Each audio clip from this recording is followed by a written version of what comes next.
Coach, another good weekend. Got a pair of victories to move into conference play. Why don't you talk a little bit about Seattle and Boise State? Yeah, first on Friday with a good Seattle team that definitely had some moments of us on our heels in the second half, and they definitely tested us from time to time. I was happy with our goal, and then a little disappointed in our lack of possession there in the second half. And I knew it was going to take another goal because Seattle's that good of a team. And again, Morgan steps up and has two goals and puts them away in the 80th minute, which was a good feeling to have. And then on Sunday, a Boise State team that's desperate and looking for answers and results, and they had a game plan, and we came out, and we were okay. I think it was a little bit of Sunday soccer, and we score a goal on a service, and then we left up a bad goal. I was pretty disappointed in that, but we rebounded. We've been in those situations this year, so with our schedule,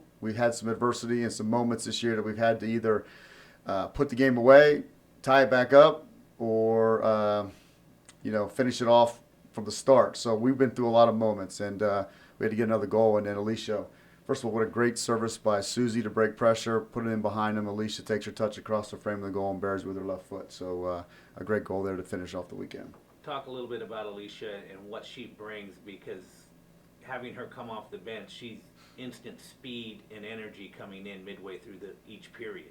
Yeah, when she comes off, she's a physical presence. She's athletic. She scores goals. I mean, she has four now. The back line's a little bit worn down, hopefully, the other team. So Alicia comes in and does what she does. And just a great kid, scoring goals. She knows how to create opportunities for herself. And, the biggest thing with her is just having a defender deal with her all day, just as much as when the defender has the ball, Alicia presses them. And she's a physical presence to deal with. Speaking of having someone shadowed all day, Morgan Weaver, 6 goals in the last 4 games. She's starting to draw quite a bit of attention from the opponent's back line. She is, and she's athletic. Morgan's scoring goals. I said early in the year she was probably thinking too much about it, and her shot selection wasn't the best. So she's now in a rhythm. She's in a groove. We're heading into Pac-12 play, and we know we're going to need Morgan to have any success here. And she's excited, happy, healthy, and ready to go forward here. Talk a little bit about Caitlin Johnson and what you've seen from her so far this year, as well as how much she's grown in the past couple of years on the team. Mikaela's one of our leaders. She's a versatile player. She's our playmaker, and wherever I play her, whether it's in the midfield or up front, Kato's going to create like she did against North Dakota State, have a couple assists. She's going to score goals like she did against BYU. She's a competitor. She's a winner. She had a suspension there the last game after TCU, so she's just now getting back in rhythm. So I'm glad she served it, and last game was the one to get the cobwebs out, basically, because she's, you're out a week, you lose rhythm, okay, and rhythm's everything here. And so I wouldn't say she was particularly good on Sunday, but now she's back, and now we hopefully get a good Cato moving into Friday here. Now you turn your attention to conference play, and arguably the toughest conference in the nation. Start off with Colorado, winners of their last 4. What do you see in the Buffalo team? Oh, they're a very good team. I mean, they're much improved. They have a lot of transfers in. A great soccer team, well coached. Every game here, whether it's Colorado, whoever, is going to be a battle. I mean, our first game of the year, BYU, was a Pac-12 game in my mind, and just what we're getting now with Colorado, a Pac-12 level team. They're going to be ready. They're organized.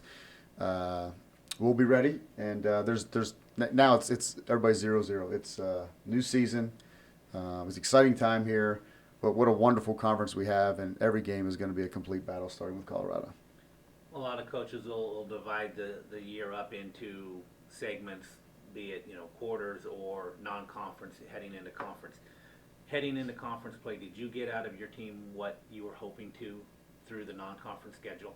Yeah, obviously you always like to be 8-0. Last year we were 7-1. This year we're 5-2-1. But our schedule was greatly increased. I do think we got everything out of it. We saw different shapes and styles and looks and how teams played us, and games we've been up, games we were down, games we had to come back. Everything was all there for us. And I think the one disappointing thing we had I remind our team every day was the BYU game. BYU is a fantastic soccer team. That's a Pac-12 team every day. And not that the rest of the non-conference season wasn't, but there's a game where in the 78th minute you're winning and we let one slip by.